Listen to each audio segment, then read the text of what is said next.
Ladies and gentlemen, welcome back to the newest edition of Dale Center NASCAR betting here on YouTube. If I help you win some money this weekend, please like, share, subscribe. After a big Watkins Glen weekend, we head to Richmond Raceway, where we have no Xfinity action, which is a bummer.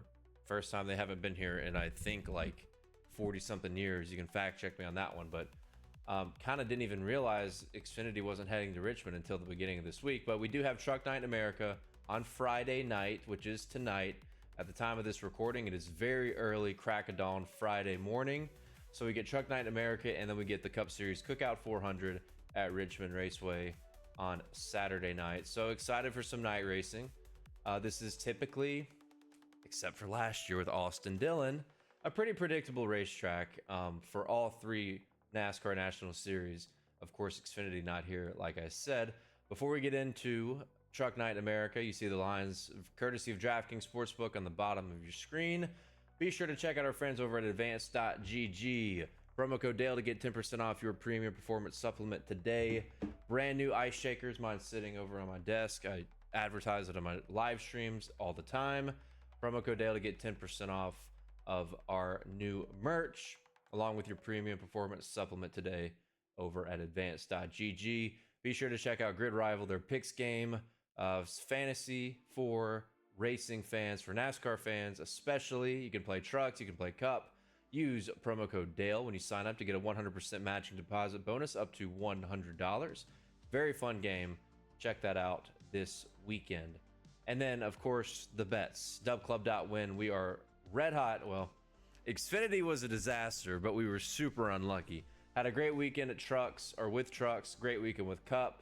Massive cup car. We are pretty hot right now. If it wasn't for cup qualifying, we'd be well over the 100 unit mark with our bets for 2025 between cup, Xfinity, and trucks. Official announcement: I am retired from qualifying. I'm done. I just don't have it. I just do not have it with this format. Chase Briscoe's been the Rocket Man, obviously, and I've hit a Briscoe pole I think one time this year, but it's just not profitable. It's not profitable. It's unpredictable half the time.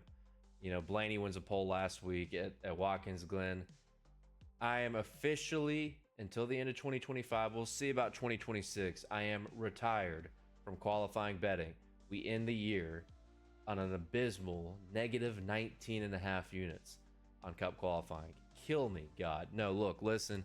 Like I said, with the format change, just haven't been able to nail it.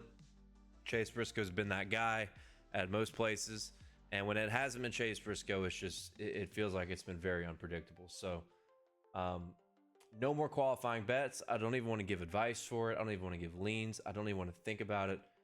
It just pisses me off. So let's talk Truck Night in America now that I've wasted your time for about 3 minutes. For Richmond Raceway, I'm pulling up odds right now via DraftKings, FanDuel, BetMGM, and Bet Rivers to cover our Canby books.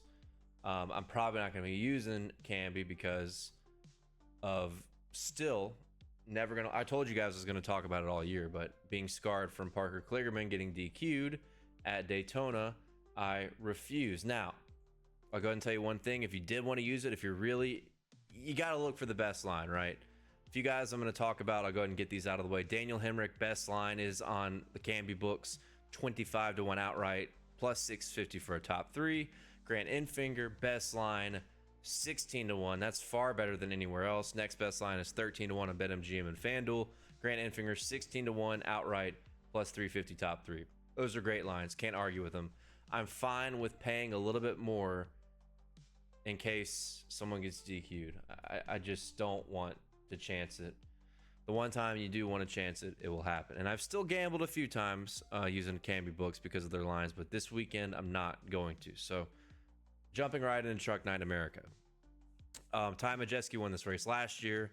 You come to these short tracks, especially like these flatter shorts like Richmond, IRP, Milwaukee, you expect Ty Majeski to be one of the guys to beat. I'm going to go ahead and tell you right now, I'm not on the Majeski train this week. Best line for Ty Majeski, I think, at least from the four books I'm looking at, 5-1 over on FanDuel. Or actually, plus 540 over on Canby. Might as well use it on FanDuel. It's not that big of a line discrepancy. We've seen ThorSport get DQ'd before in the past, so just throwing that out there. But I'm not on the Majeski train. I just think it is a different year.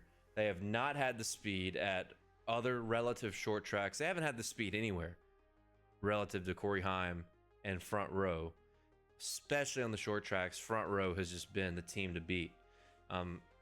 Talk about Corey Heim as well, just kind of going through some of these favorites. If you want to beat Corey Heim, outside of the 2 super speedways a year that you get, one at Daytona, one at Talladega in the Craftsman Truck Series, the place to beat him, or the track type to beat him, is the shorter tracks.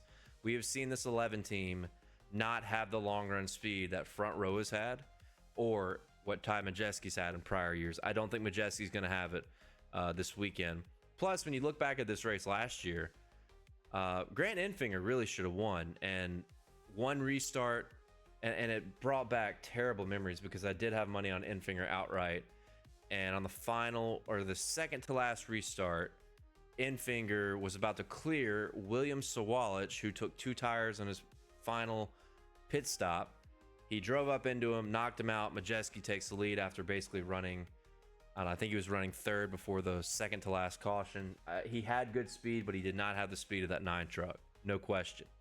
And then the next restart, the final restart, Enfinger cleared up a little too quickly and basically was wrecking sideways and barely hung on to it. Majeski got through, won the race. But my point here is, I think even last year Majeski did not have the truck to beat.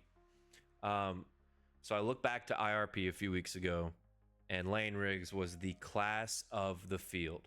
If you want to bet Lane Riggs right now plus 330, best line available over on DraftKings, you go right ahead. I'm debating on waiting just because, at IRP, Lane Riggs qualified 11th. Him and Chandler Smith, both at some of these short tracks, have not exactly qualified super well. And then they come out in race conditions and they just carve through the field.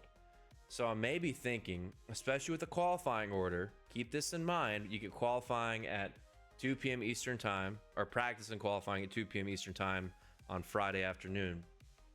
Lane Riggs and Chandler Smith both had a tough weekend at Watkins Glen, and that tough weekend basically is counted into the formula of where you go out in qualifying for the next weekend. So, for example, Carson Quaple goes out first. He's in an extra CR7 truck in the number 97. Remember, CR7, that's Grant Enfinger's team. They have an alliance with McAnally, MHR, which is what Christian Eckes used to drive. He's in the race in another McAnally truck. But that's this year, that's Daniel Hemric, Tyler Ankrum, Jack Wood, who's not competing because he got injured last week at Watkins Glen. But Carson Quaple is going to be in a good truck, but he's going out first because he has no points. So Carson Quaple is not going to qualify well. Going back to Lane Riggs, Chandler Smith, they go out like 20th, 21st, and 23rd, respectively. So for them and where they're based at in the championship standings, it's kind of early. And you got to think guys towards the end of the session will be faster. So my point here is I could see Riggs and Chandler Smith, based on where they get the draw for qualifying and what they've done previously in 2025, don't qualify super well every week, but they have great long run speed. I could see them both qualifying outside the top 10. If that happens, maybe there's a shot you get a better price on Lane Riggs, because one thing to consider as well, Corey Heim goes out last. Tricon, been lights out in qualifying. You get 3 Tricon trucks going out in the final 8 to 10 guys between Brent Cruz and the 1, Gio Ruggiero, and Corey Heim. They qualify super well. Caden Honeycutt's in a fast Toyota in Stuart Friesen's old ride because Stuart Friesen's out for the year after getting injured. Honeycutt takes over the 52. Some crazy stuff going on, by the way, with ride exchanges. Basically right before the playoffs start. It's been pretty wild. So that's another thing to look out for this weekend, because Ben Rhodes, Jay Garcia within 11 points of each other. Right now, Ben Rhodes holds that final playoff spot. Garcia's 11th. Gio Ruggiero is 12th, minus 31 points behind. So that could have betting implications based on their playoff scenarios. Final race before it's cut off for the top 10 to make the Truck Series playoffs. Truck Series like the OG Chase. Only the top 10 get in. Love that. Now, my point here is maybe like don't panic if you do wait on Lane Riggs and Chandler Smith, because even Chandler Smith, when I keep talking about the favorites, plus 550 is the best line. I believe the best line I saw before the weekend was plus 650. You snooze, you lose. I kind of want to bet on Chandler Smith. I do. But it's about, is plus 550 worth it? That just depends. I think it is. I think it is. If they go out and they qualify,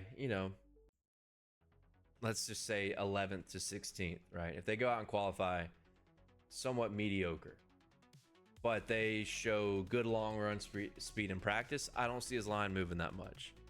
Now, the thing with Corey Heim and Lane Riggs here is if Corey Heim gets shorter, I could see Riggs getting longer somewhere, whether it's DraftKings, BetMGM, or Bet Rivers. No guarantee FanDuel will get lines back up. I know you guys are probably using ESPN and Hard Rock. Don't ever bring up ESPN in the comments ever again. I will never use that piece of shit book ever again in my entire life, with all due respect. It's complete garbage, nonsense. I hope they go under, go bankrupt. Garbage. That's ESPN Bet.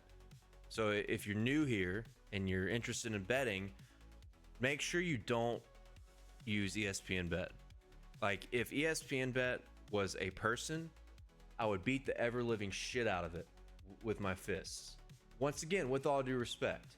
Now, DraftKings, BetMGM, Bet Rivers, you expect lines to be reloaded after practice and qualifying. Qualifying will be over probably 3.5 hours before green flag tonight, because you get cup practice and cup qualifying right after trucks practice and qualifying. So you've got time. I expect DraftKings to have top threes and top fives. BetMGM and Bet Rivers will probably just have outrights top threes, and Bet Rivers will have, or I say Bet Rivers is my marquee Canby book. Canby will have outright top three in matchups. I don't know what's happened with BetMGM. We used BetMGM a lot early this year. They were great about having top fives, top threes, outrights for trucks and Xfinity, and they just don't fucking do it anymore, and it's really, really annoying. You'll get top threes at BetMGM. Maybe you'll get top fives like 30 minutes before green flag. They just have us in such a damn annoying box that it's very, very frustrating, especially when you're putting a card together last minute, because I'm not going to post anything that I'm not betting on, right? In the Discord, if you're in the Dale Center Nascar Discord, which you can join in a link in my YouTube description below as well. I mean, I even said in the Discord, like, there was a bet last week, I can't remember what it was, that I really wanted to bet, but I was like, you know what? Green flag's in like 8 minutes. Like, it wouldn't be fair for me to hammer this real quick, add it to the card. No one has a shot to bet it. Plus, it was like a late instinct find. It ended up not hitting anyway, but I was like, I'm not going back to the casino. Or at that point, I was in my car. I was like, I'm not going back in to bet it. Put it on the card 4 minutes before green. Now everybody's pissed off. Anyway, it's frustrating. I'm using you guys to vent to for this moment, but let's just talk about now what I like. Now that I've given you some tips, and I hate to be this guy because I am not a matchups guy, ladies and gentlemen. You know this. You know my bread and butter is outrights. On the cup side, it's been a lot of top 10 bets, Xfinity, trucks, outrights, hammer top threes, hammer top fives. But look, on DraftKings Sportsbook, we have to talk about these matchups. It is the tastiest matchup slate I've ever seen for the NASCAR Craftsman Truck Series on a mainstream sportsbook. You can go on offshores. I'm sure some of you guys use offshore books. They'll have 1,000 different matchups. They'll have Tony Breidinger versus Derek Cope. They'll have Kevin Conway versus Elton Sawyer. I mean, they'll have just the biggest slapdick matchups you can find, which is great, right? They add variety. Mainstream books typically struggle with this concept, but there's a few matchups I really, really like on DraftKings. I'm just going to go through all of them. Maybe we'll get all of them right. You can parlay all 1, 2, 3, 4, 5, 6 of them. Grant Enfinger over Sammy Smith. Daniel Hemric over Carson Quaple. Lane Riggs over Corey Heim. Ben Rhodes over Raja Caruth. I don't know. The Quaple LaJoy one's tough. I don't want to touch that. And then I'd take Chandler Smith over Christian Eckes. But I'll go ahead and tell you this morning. By the time you see this, maybe my card will be up, because after I post this to YouTube, I'm going to lay some bets down in the AM. And my favorite bet, this is a hammer. This is, if you don't bet anything else on the card, if you don't bet anything else through this entire weekend, if you don't bet on preseason NFL football, which you shouldn't. If you do, you should be ashamed. You degenerate fuck. I bet on Tampa Bay, Tennessee over 17 first half last week. It hit. I'm 1-0 to start the season. Maybe you're not. But if there's anything you bet on this weekend, it's Grant Enfinger to beat Sammy Smith. Sammy Smith is, when he hops in this very high quality number 7 truck, with all due respect, he's basically dog water. And I don't know how else to put it. I don't know if I can put it any more politely. Also, 8 total starts in the Craftsman Truck Series for Sammy Smith, all of them in great equipment. He is 2-6 head-to-head against Grant Enfinger. He is 1-5 head-to-head against Grant Enfinger at short tracks. And Grant Enfinger, the one that he lost to Sammy Smith, was Martinsville 2024. Grant had all sorts of problems. It was a rain-shortened race. It was terrible. I mean, the circumstances were just really, really odd. So Grant Enfinger, 5-1 head-to-head against Sammy Smith on short tracks since 2023. It's just a major lock. And Grant Enfinger has been fantastic at Richmond. He's won here before. Last year probably should have won if the race had stayed green to the end. Plus 130 for a top 5 is another possibility. It's just, it feels like a Grant Enfinger type of weekend. We got all the focus on the McAnally guys. You got Christian Eckes in the field, Carson Quaple in the field. We're all obsessing. I know everybody is obsessing over Lane Riggs and Chandler Smith. There's going to be a lot of money put on those 2 particular drivers. Have we forgotten about Grant Enfinger? Richmond is an old man racetrack, and Grant Enfinger, once again, with all due respect, is an old man driver. I think he's like 38, but you get the point. Grant Enfinger over Sammy Smith. This feels criminal to say. This is a 5-unit play. Max bet. 5-unit play max bet. If it loses, I'm bankrupt. The 401k is gone after we replenished it at Watkins Glen. We need this one to get the weekend going, and it's just a slam dunk, chat. It's a slam dunk. Grant Enfinger over Sammy Smith minus 115. They are the same price. They're both minus 115. Not to mention he's in a beautiful truck. The West Virginia black and silver truck. It looks awesome, but forget that for a moment. They're both minus 115. Grant Enfinger, lifetime in the Craftsman Truck Series, 6-2 head-to-head against Sammy Smith. And you can argue Sammy Smith's been in better equipment in every single one of those races. So keep that in mind. And then the one right under it, probably a 2 to a 2.5 unit play. Daniel Hemric over Carson Quaple. This is nothing against Carson Quaple, but he's in the 97, which is going to be a teammate to Grant Enfinger, which both those trucks are satellites of McAnally Hilgeman Racing, which is what Daniel Hemric, the truck that he's in. MHR really wants to fucking win tonight. I mean, they got like 8 total trucks now with all the Quaple, the Derek Kraus. Actually, they did lose Jack Wood because that truck was pulled from the entry list, but you get the point. They added 2 extra trucks essentially for this race. So Daniel Hemric over Carson Quaple, minus 105. Daniel Hemric is the underdog. One thing to point out, we talked about the qualifying order earlier. Daniel Hemric goes out late. He finished second at Watkins Glen. I think he goes out second to last. He's probably going to have a good qualifying run. He's a good short track racer. He's on a great momentous streak in the summer. 4 straight top 10s. Runner up at Watkins Glen. It's been a very sneaky good season for Daniel Hemric. And at the short tracks, he has been awesome.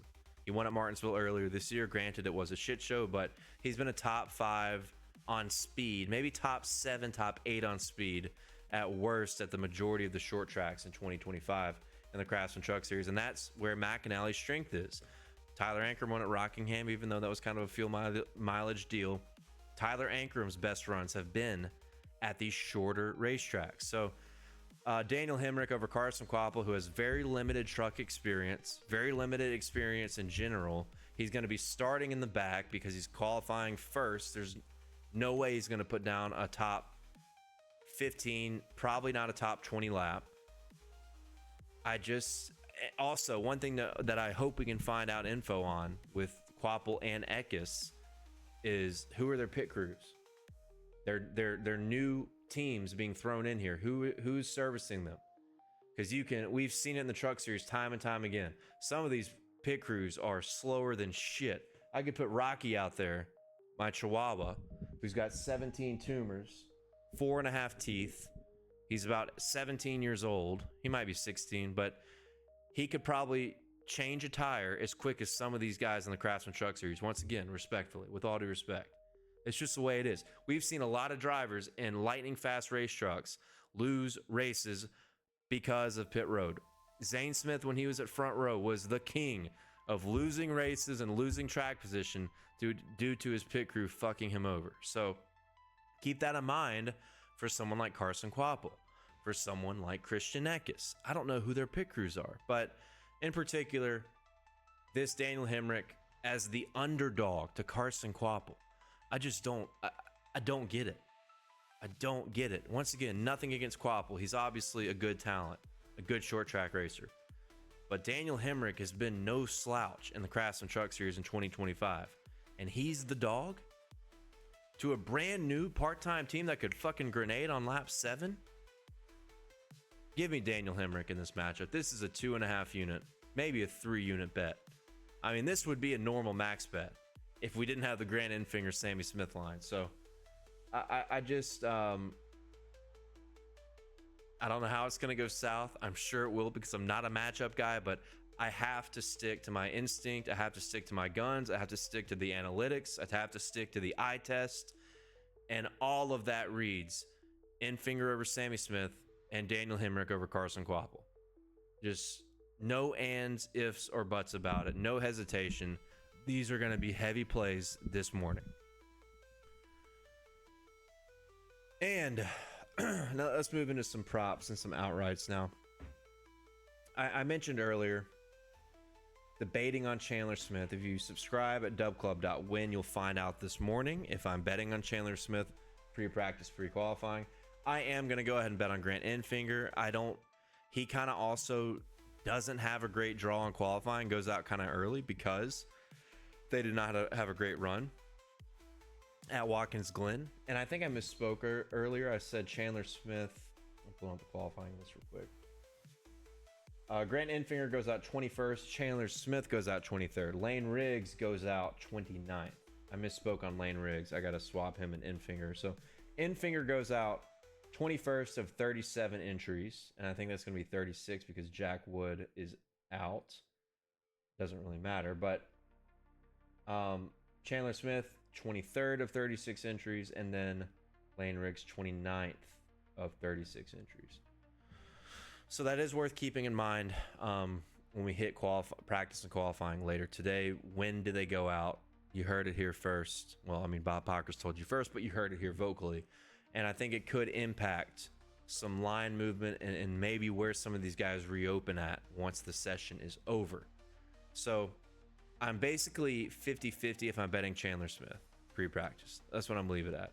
I am betting on Grant Enfinger. Best line available. I told you guys at the beginning of the show, 16-1 on Canby. Not worth the DQ. I'm going to take 13-1 on FanDuel. 13-1 available on FanDuel and BetMGM. Totally worth it. I'm going to bet on Daniel Hemric. I'm not really interested in his top 5. His top 3 over on Canby's enticing plus 650. That is a pretty good value bet when you consider DraftKings has plus 450. Daniel Hemric, 22-1 on DraftKings Sportsbook. He's 25-1 on Canby, but once again, I don't want to risk a post-race DQ gutting my entire betting card. So Hemric 22-1 is worth it. That is available over on DraftKings. 14-1 on BetMGM. That's crazy. But I think Daniel Hemric could have an opportunity to be a factor here. I mean, this is where throughout his entire NASCAR career, he has been a better short track racer than in any other particular track type discipline in his NASCAR career. I think also those are the 3 outrights I'm for sure going to plug. I'm going to wait on the front row guys, possibly Lane Riggs plus 330. It is a gamble that you maybe get something cheaper than that, but he just has not been the best qualifier. And maybe it just feels a little expensive. I expect him and Chandler Smith to have the trucks to beat, but it feels a little on the expensive side. I don't think it's going to shrink heavily because I think Corey Heim's going to qualify up front. If anybody shrinks, it's probably going to be Corey Heim with how Tricon typically qualifies. So revisiting that concept, I'm going to go ahead and also bet Jake Garcia top 5. You know, you can get Jake Garcia outright, what, 100 to 1? But I do kind of like his top 5 line at 11 to 1. Some interesting top 5 lines. If I had some other leans, Ben Rhodes at 5 to 1, Gio Ruggiero at 7.5 to 1 plus 750. Consider the playoff scenarios there with those 2 drivers. It makes them a little more risky for a top 5 bet, though, I think, because if there's a scenario that comes up where they decided to chase a stage point, especially with Ben Rhodes, because he's playing defense. If you're playing defense for that final playoff spot, you're more likely to chase any point you can get, which would hurt a top 5 bet for Ben Rhodes. But I did stare at it and think about it. I'm going to wait because of the scenario, and they've kind of lacked long run speed relative to some of the guys we've been talking about. Gio Ruggiero's had a very good year in that Tricon truck. For someone his age, hasn't been as good on the short tracks as he has on the 1.5 miles, some of the bigger racetracks, but plus 750 for a top 5. I expect him to qualify super well. I don't think DraftKings will do cash outs. Could be wrong. That's another reason why I miss BetMGM, is because BetMGM for trucks and Xfinity would always offer cash outs on the app. They would always offer cash outs. DraftKings, hit or miss, but maybe you can get some CLV on Ruggiero plus 750 if he qualifies super well. But the one I am going to bet is Jake Garcia. Another guy back against the wall. If Ben Rhodes has a decent night, Garcia might pull some strategy to try to win the race, get track position. I think every top 5 of Jake Garcia's career has been on a short track. He finished 4th here a couple years ago when he was with McAnally. He's had top 5s on short tracks this year in 2025. So if you look at his statistics, you know, especially with top 5s, the short track is the play for Jake Garcia most of the time. So 11 to 1 for a top 5, low risk play overall. I'm going to take a shot at it. Dawson Sutton 30 to 1. You kind of wondered, you know, this guy is supposedly a great short track racer. Has not been great for him so far. Maybe if you get some chaos, 30 to 1 top 5 could be a potential play, but not something I'm guaranteeing to plug this morning when I go place my bets. So that's kind of what I'm looking at for trucks. It's going to be a heavy unit card because of those 2 matchups before practice and qualifying. To recap, I'm iffy on betting Chandler Smith. You'll find out if you subscribe to Dub Club, the Dale Club. I'm betting on Enfinger for sure, betting on Hemric for sure, Garcia top 5, and then 2 fucking mortal lock hammer matchups via DraftKings Sportsbook. Grant Enfinger over Sammy Smith, 6-2 head-to-head in the Truck Series. And then Daniel Hemric over Carson Quaple at -105. That's what I like for trucks. And I feel super, super confident in that. And hopefully, if you get a semi-predictable race, that card just right there is a winner. But what I'm looking for post-qualifying, see where Lane Riggs is at, because I think there's major potential he's the guy to beat alongside his teammate Chandler Smith. So I'm with a lot of you guys. We all want to jump on front row. A lot of you guys already have. I'm going to wait a little bit because another thing too that I haven't mentioned, that I've mentioned in the past with these front row trucks, how many times over the past few years, and it's happened this year too, have we seen them like fail pre-practice inspection or make some kind of random adjustment, start in the back of the field? Richmond's not a place where you want to do that, but it is so common for these trucks to have that type of fuck up where they start at the very tail end of the field. And if that does happen, I think you will get some advantageous movement in terms of getting a better price for Lane Riggs and or Chandler Smith. So we'll see about that, but I do expect them to have very good trucks and potentially be the 2 trucks to beat. So we're going to make a parlay with them as well before we're done here at Dale Center. But now, time to talk about Cup. Once again, lines on the bottom of your screen, courtesy of DraftKings Sportsbook. Doesn't mean they have the best lines. They actually have some of the worst top 10 betting lines I've ever seen in my entire life. Their top 10, they've got Ricky Stenhouse. There's no offense against Ricky, just talking about the discrepancies in the books. 3-1, plus 300 for top 10. FanDuel has 20-1 for a top 10 for Ricky Stenhouse. How the fuck does that make sense? How the fuck does that make any sense at all, dude? And I'm sorry, plus 330 for Ricky Stenhouse top 10. I'm looking at it now. And then FanDuel has 20-1 plus 2,000. That's unbelievable. That's unbelievable. Anyway, talking about Cup, I placed 4 bets earlier in the week, 4 outright bets that I like. You can still get most of these close to what I got them at. Kyle Larson plus 850. That line is still available on a couple different books. I'd do it on DraftKings if you get it. Byron 10-1, also available on DraftKings. Logano 11-1. 11-1 is not available anymore, but I would still bet 10-1 for Joey Logano. And then Ryan Preece 50-1. 50-1 is gone, but I would bet 40-1, which is available on Bet and GM from what I've looked at, and can be. I'm looking at Bet Rivers here in particular. But talking about Kyle Larson, look, let's just talk about the narrative play here. He shit on Talladega Nights. He said it's turned NASCAR into a joke.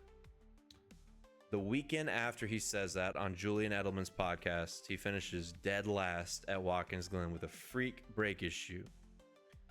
So it would be the most ironic irony of all irony if the next race he finished first. Because you know what they say in Talladega Nights, if you ain't first, you're last. It would be the most beautiful irony ever if Kyle Larson in the 2 races after he disses Talladega Nights, he finishes last and first. What if he did it for the rest of the year? First, last, first, last, first, last. Truly, if you ain't first or last. Anyway, that I know I'm an analytical guy. I'm a gut play guy. Sometimes you got to play the fun narrative. But with that being said, you can check the stat sheet here. Kyle Larson been very good at Richmond overall in the Gen 7 era. He's won here. He's won here before Gen 7. But on the shorter, flatter racetracks, this 5 team's been pretty good over the past couple years. So I know they're in a terrible slump. I know there's not a lot of correlation in 2025 on where they've run well at, because they go dominate Bristol.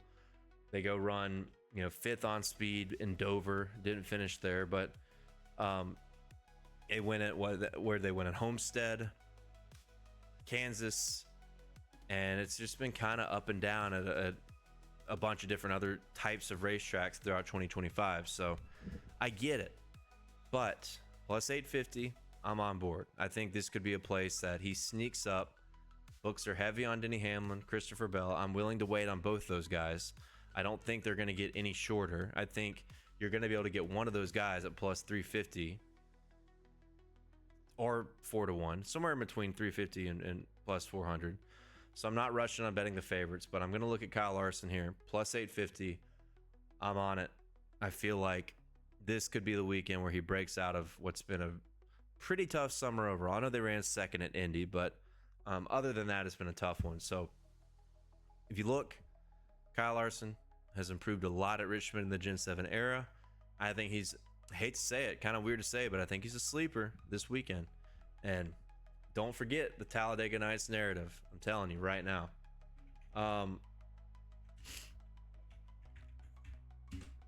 Next guy up, William Byron. I took 10-1. I know he's not the best at Richmond, but the deal with William Byron, man, it just doesn't matter the track type. When he gets hot, he just gets hot. You win at Iowa. You back it up with the top 5 at Watkins Glen. I know it hasn't been the best place for William Byron, but they work in sprees at this number 24. This is just what William Byron does. So forget the track resume, forget the history. William Byron, 10-1. I'm on it. It could be my worst bet of the weekend. I'm willing to accept it, but I am a believer in momentum, and nobody carries momentum better in the NASCAR Cup Series than Rudy Fugle and William Byron. Usually they do it at the beginning of the year. It's been a really odd year for them. They win the Daytona 500, then they don't win anything until Iowa. But the amount of speed that they typically show at a variety of different racetracks, I'm willing to take a stab at it. If they qualify super well, 10-1 will be gone. Maybe it's worth a shot. I'm admitting it could be my worst bet of the weekend because I'm typically a stats guy. This is not a great place for William Byron, no question. But we're going to ride the momentum with this one. Now, a driver that this is a great place for is Joey Logano. I had him last year. I still cheered when he got the fuck knocked out of him by Austin Dillon. We don't even realize we didn't realize at the time the hero that Austin Dillon was. Joey Logano has been excellent at Richmond, though. I mean, in the Gen 7 era, he's been awesome. He's led a bunch of laps, hasn't gotten the victory, but this feels like a Logano weekend. This feels like a Joey Logano weekend. If you go look at driver averages, he's probably got one of the best average finishes at Richmond, not just in the Gen 7 era, but career-wise. This has been a track through all his difficulties, through good years, bad years. They always run well at Richmond. So you could argue and say that they're due. You could argue and say that they are due. Joey Logano, 11-1, 10-1. I'm fine with it. I don't care about qualifying. It's worth a bet. Plus money for a top 5. I really thought about it, but I decided I'm not going heavy because last week we did Dale Center. What did I tell you guys? Let's look at practice and qualifying. I had one bet before practice and qualifying, and then I loaded the card up. We net 15 units in the green. All post-qualifying bets except for my Ty Gibbs outright. So Richmond is another place where I think practice will tell the tale. I think practice at a shorter track, you're going to get these guys have the opportunity to log a bunch of laps. I think that's very, very important in terms of finding out who's fast and who isn't. And just got to keep in mind, I mean, this third stage is going to be long. I mean, you're going to have potentially over a 100 lap green flag run. That is possible. So when we talk about Richmond, 10 lap average is good, but I want to see some 20 to 30 lap averages to really see who is where on speed as the run actually progresses. This tire, I know we shit on the Gen 7 and where the racing product is right now, but this short track tire is pretty well liked in the garage area by the drivers, and I think at some of the short tracks it's worked decently. Can't fix a flawed race car, but you can make it a little bit better, and I think this tire has done that. So I think you'll see enough fall off and you'll see enough discrepancy at the beginning of the run to the 20 lap average to the 30 lap average that we can decipher effectively who's got speed and who doesn't leading into Saturday night. So practice qualifying more important than ever, in particular practice. So not to get super off topic with Joey Logano, but he's been awesome at Richmond. He's pretty due here, and he's on my betting card already for an outright. I don't imagine, like, I think someone in my Discord said they're betting the plus 130 on DraftKings, plus 135 top 5. Joey Logano is not going to move to minus odds for a top 5. There will be a book where you can get a plus money value bet on Joey Logano after qualifying. There's no question in my mind. So Logano's a good play, whether you want to bet him pre-practice, post-practice. At least take the outright, and we'll see what happens once we hit the racetrack on Friday afternoon. Almost an auto bet every week, it seems like, but Ryan Preece, I got 50-1 earlier in the week, 40-1 still available.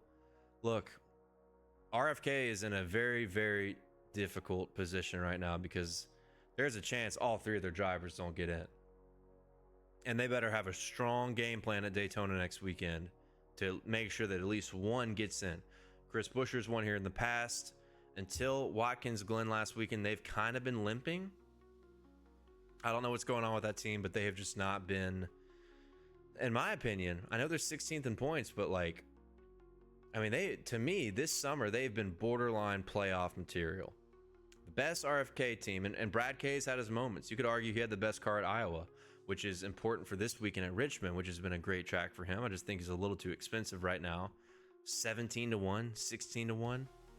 Missed out on 25-1, which is, I believe, where he opened at on DraftKings. Can't bet it yet. But Ryan Preece, you could argue, has been the most consistent RFK driver throughout all of 2025. I say it over and over and over again on this program. And I think he's his best line for top 10 this week. They finally caught on a little bit, plus 220 on FanDuel. I'm going to check that real quick. Ryan Preece top 10 is plus 135. Never mind. Okay, so yeah, they've caught on, is my point on the top 10 bet. But we know Ryan Preece is a great short track racer. We know him. I feel like I know him to be the most consistent RFK driver in 2025. Back against the wall, you got to win. I like the confidence. Don't be surprised if he comes out here and has another great run and contends. So it's a sprinkle, right? It's a low risk play. You get 40-1, that's fine. You're not putting a lot of money down. It works. So Ryan Preece, we'll see what happens in practice and qualifying. They obviously shit the bed at Iowa, still finished top 5 after almost getting lapped in the first stage. So Ryan Preece is always, at least how he's performed this summer at a variety of different racetracks, he is worth a sprinkle at the prices you're going to get him every weekend. Honestly, I'm kind of hoping he sucks in practice and qualifying, because if that top 10 gets inflated to 3-1, 4-1 range, I'm probably going to bet it again. I mean, he has been rock solid floating around that top 10. Now, in my live streams and in the Discord, there's a lot of conversation about certain drivers. Brad K has been a topic. Can't do 17-1 for a guy that hasn't won in over a year. He's won one race in the Gen 7 era. Can't do 17-1. I will gladly wait for practice and qualifying. Ryan Blaney, another guy. He's got a great paint scheme with the body armor, but he sucks at Richmond, and I just know it, man. He's going to come out. He's going to have one of the best lap averages. He's going to show that he's got one of the cars to beat, and this track is just like his ultimate kryptonite. He just does not run well here. So, I see Blaney around 11-1, 12-1 range. Not taking the bait for Ryan Blaney, the track that he has, struggled very, very badly on in his career. So, and then RCR. I was trying to think of the other topic of the other drivers who have been a topic, and RCR with Kyle Busch and Austin Dillon. Obviously, Austin Dillon pops up here last year with elite speed, wins the race, should have won the race on speed, and of course, that crazy caution with 2 to go changed everything, and you get an iconic, insane moment, and he has to win it by wrecking Logano and Denny Hamlin. But I'm willing to wait on him and Kyle Busch too, because I just want to see if they come out and they have speed again. This has actually been a decent track for Austin Dillon, though. He's run top 10 here multiple times in the Gen 7 era. Unfortunately, because of last year, his top 10 line is the best one you're going to get is on FanDuel, and it's plus 160. Shit, man. No, you can't. It's just too risky. They could come out here and have 25th place speed on both their cars. So, RCR, wait and see. I just want to see if they actually have legitimate speed in practice, and I think we'll be able to tell. And one more guy I do want to talk about. One guy I'm thinking about betting this morning in some capacity is Josh Berry. In other equipment between SHR and Hemric Motorsports, when he filled in for Chase Elliott or Alex Bowman, couldn't remember who it was, been pretty good at Richmond. Been pretty solid at Richmond. He's finished top 20 all 3 of his starts. Got one top 10. That was with Hemric. I think he finished second or third when he was filling in for one of the Hemric guys. 27-1 outright to me is too expensive. That's what it is over on FanDuel. 30-1 on Canby. The lines are just, they have just crunched. He's 40-1 on DraftKings outright. That could be bettable. That's like Ryan Preece range. You're betting them for the same reason. They're both good short track guys. Barry at least has a better, more reputable resume at this track in other rides. So when you look at Josh Berry, I think he could be worth a sprinkle on an outright. 5-1 for top 5, not bad. But we're looking at plus 150-ish for a top 10. I mean, everywhere is just, everything is so expensive. They have just crunched everybody, especially on the top 5s and the top 10s. But you want to go look at top Ford, that could be an alternative here. Look at race props over on DraftKings, top Ford. See, this is, once again, man, I know I like Joey Logano this weekend. I know Brad Keselowski has a good opportunity to have a good performance. Ryan Preece. But this is just, I think it's just a math is not mathing type of situation. Josh Berry on DraftKings is 11-1 top Ford. So 11-1 to beat. Let's go ahead and Cole Custer, Cody Ware. To me, those two guys, with all due respect, are not in the conversation for top Ford. So we're crossing those guys off. Then you got the front row guys, Gregson, Zane Smith, Gilliland, they're borderline. So you consider those 3 guys with all the Penske guys, all the RFK guys, and what do you have? You need Josh Berry to beat 8 other drivers at 11-1. 9 other drivers at 11-1, or get a top 5 at 5-1. I just, if you like Josh Berry this weekend, just take the top Ford. He's won a race this year. What I would do, looking at these odds on DraftKings, I mean, it kind of gives you an opportunity where you could bet a favorite like Logano top Ford plus 240. Kind of love that. Just to allocate your unit, some advice there. I would bet the Logano, 2 units on that, plus 240. I would put, so 2 units at that would net you 4.8 units, right? Then you put a unit on Preece at 8-1 to net 8 units. And then you put, I mean, you could put a unit on Berry. And then if Logano gets top Ford, which I think he probably will, you're still netting, what, 2.8 units? Almost triple your money. So I look at this and I just view it as an opportunity. You know, I'm not high on Blaney. I'm not high on Buescher. I know he's won here, but just don't see it happening with Chris Buescher. I just feel like they've been limping on tracks they're supposed to be good at outside of Michigan and Watkins Glen, where they ran 2nd and 3rd. But Keselowski, just can't trust him. He's 3-1. Brad is just too expensive this weekend overall. Like, I am more than fine waiting on practice and qualifying to see what they come out with. Pre-practice, pre-qualifying, you want to do top Ford or any type of manufacturer prop, let's go there with Logano plus 240, 2 units on that, maybe like 2.2 units. Ryan Preece, unit on that at 8-1. Josh Berry, 1 unit on that, 11-1. I just view that as a crazy good opportunity. I think all 3 of those guys have potential top 5 capabilities. And we've seen top Ford. I think there's been races this year where top Ford's been like 8th place, 11th place. Like, we've seen it. Ryan Blaney has a problem. It's wide open. So I think the top Ford category is a big opportunity this weekend. Another driver I kind of like that I'm tempted on betting on, and I look at this top, you know, these manufacturer prices. Denny Hamlin's amazing at Richmond. I understand him being plus 150 top Toyota. That he's just been so good here, so consistent. I mean, he's just, and you could argue he's like in that Kevin Harvick old man prime right now, where he's good at a variety of different racetracks, but the tracks that he's always been good at, he's just exceptional right now. But Bubba Wallace is intriguing to me. I think Bubba Wallace, we've seen him in the past be pretty damn good on the short tracks. Now, he got his first top 5 here last year in the Gen 7 era. In that, I believe it was in that race where Austin Dillon punted Joey Logano.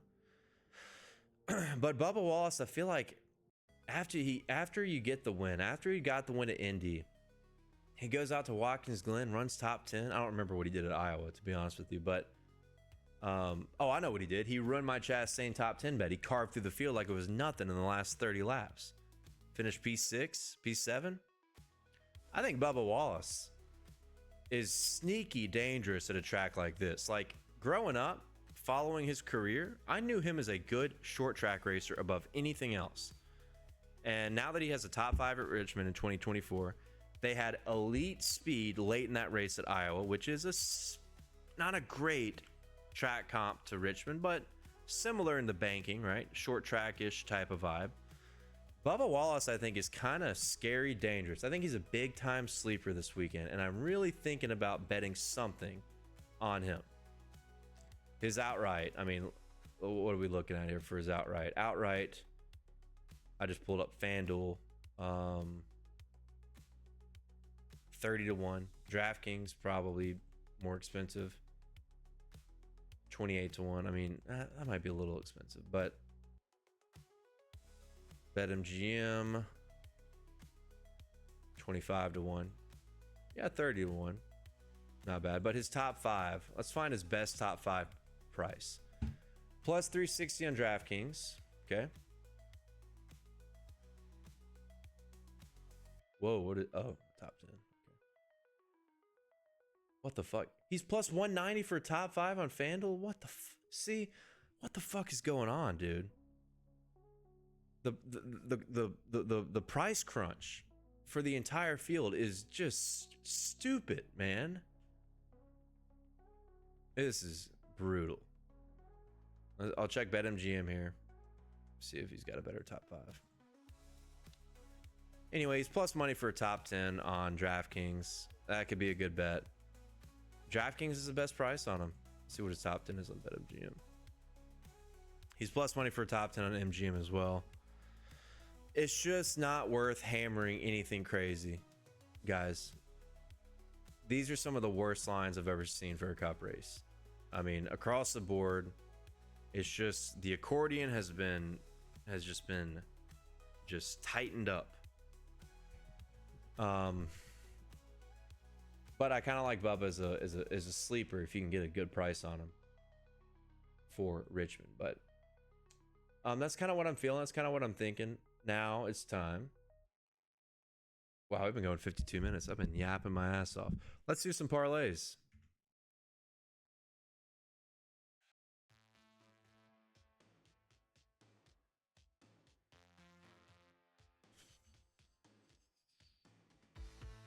All right. Ross Chastain, didn't talk about him. All right, parlay time. You know what I'm tempted to do? I want to do a round robin. Let's start with trucks here. Should we go round robin? Let's do it. Love the idea of lane rigs for top 3. Then we can go. Ooh, actually, no. I got an idea. Got to have some dogs to make the round robin work.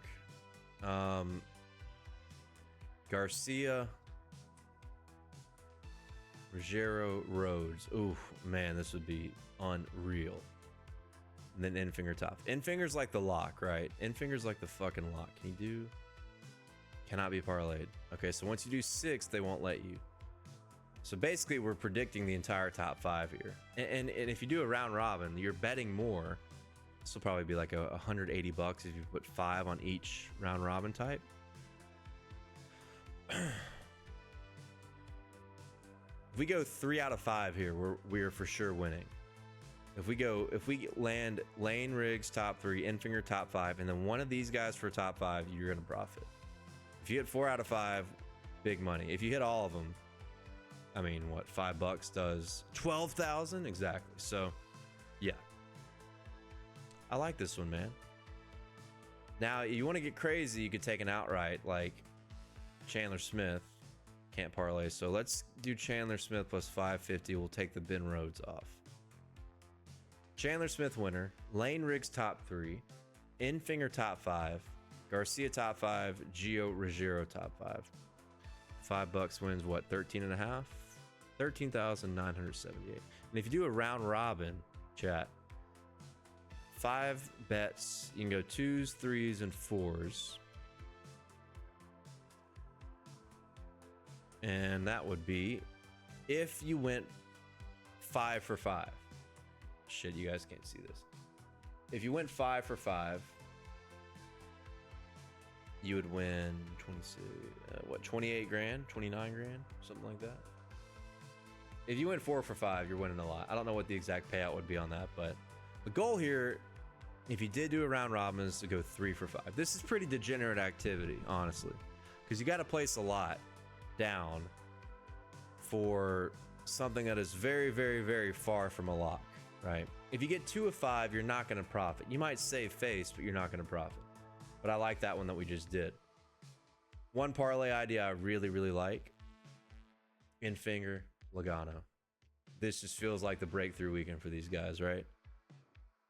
$5, 660 bucks. Maybe you do like a lock type of parlay. I love the idea of Logano, Enfinger, but let's do a combination round robin type of parlay.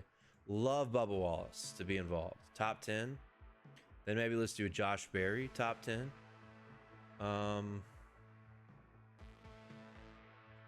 Top 5, let's go Joey Logano. Lame Gano.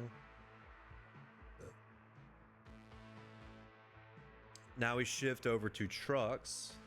Lane Riggs top 3. Chandler Smith top 5. Only 37 to 1. Yeah. Maybe a Daniel Hemric top 5. I think that price is a little steep, but he is very capable of getting a top 5. Now that's 134 to 1. And then Gio Ruggiero top 5. That's a 7-legger. Let's go find one more cup dog here. Fuck it, man. We like Kyle Larson. Let's go Kyle Larson top 3. Boom.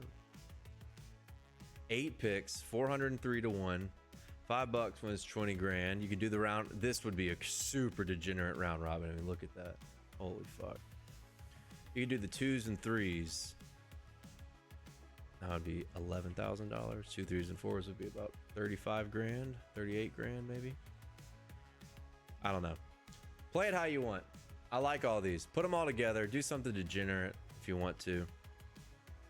Now, if you did 8, you kind of need like... You need 4 or 5 to hit, and you need more. See, yeah, this is just too degenerate. This is a little too degenerate, I think. But we're having fun. Let's just do a clear-cut parlay, right? Clear-cut parlay. All right, lock in. Top 10, Bubba Wallace. Boom, lock. Top 5, Kyle Larson. Boom. Top 3, Joey Logano. Now we go to trucks. Let's just take our favorite 2 bets. Enfinger.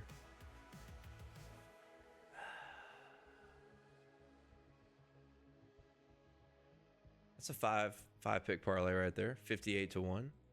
$50 wins you 29, basically 3 grand. I actually really like that parlay. Bubba top 10, Larson top 5, Logano top 3, Enfinger top 5, Riggs top 5. And you're going to look at that Riggs price and be like, oh shit, minus 225, way too expensive. Okay, let's do the top 3 then. Sure. Minus 120 makes it plus 75 to 1 right there. Yeah, this is a good one. Now, if you did a round robin on these, it would have to go perfect. Because you got all these guys right around even money. But you can get degenerate with it. That's the one I like. So that's kind of what I'm thinking for some parlay action. And I would get those in before practice, before qualifying if you're interested, because there's no guarantee you'll have time to get... Actually, yeah, probably. No, you're going to be screwed. Because cup odds will not come back up by the time the truck race starts. So you won't have an opportunity to parlay shit. At least on DraftKings and probably anywhere. So, yeah, there you go. A little bit of fun there. Maybe we do a matchup parlay. I told you guys what I liked earlier. Ben Rhodes over Raja Caruth. I like Ben Rhodes back against the wall. I think gonna make him better. Hemric over Quaple. Enfinger over Sammy Smith. 3-leg parlay. 6 to 1 plus 612. $100 wins 600. If you want to get even crazier, take Lane Riggs over Corey Heim. Now you're looking at a 12.5 to 1 parlay plus 1260. $100 wins you $1,260. This is not unrealistic, guys. I'm telling you. Ben Rhodes over Raja Caruth. Raja's been pretty good in the short tracks this year. This is a little riskier, but like I said, I like where Ben Rhodes is. His point situation, I don't know. It could mean the opposite. I just feel like overall, I trust Ben Rhodes a little bit more at this track type. Hemric over Quaple. We talked about that matchup earlier. Grant Enfinger over Sammy Smith. Don't get me restarted. Lane Riggs over Corey Heim. Heim has been very beatable at this track type. So 4 very realistic head-to-head matchups. If you want to do a matchup parlay there, I endorse that. Not bad.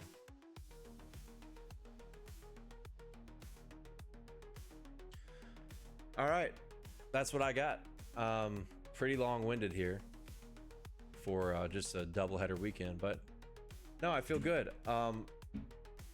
As I reiterate, you can see all the bets over on dubclub.win. Join the Dale Club in the YouTube description below. Up 92 units on the year now. We've kind of gone a little back and forth, but bigger wins than losses, more wins than losses.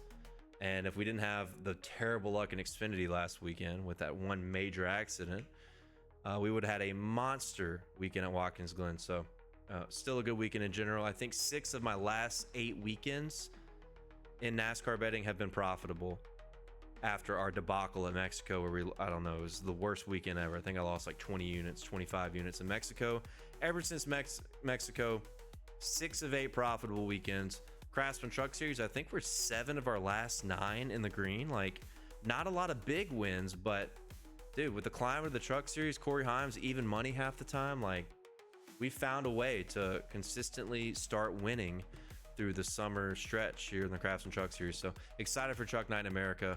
Feel really confident about those matchups we talked about and potentially more. And then we'll watch practice and qualifying, and we'll observe and try to figure out what direction we're going to go in outside of the 4 outrights I dropped for the NASCAR Cup Series. So appreciate you guys watching. Once again, please like, share, subscribe if it help you win money this weekend.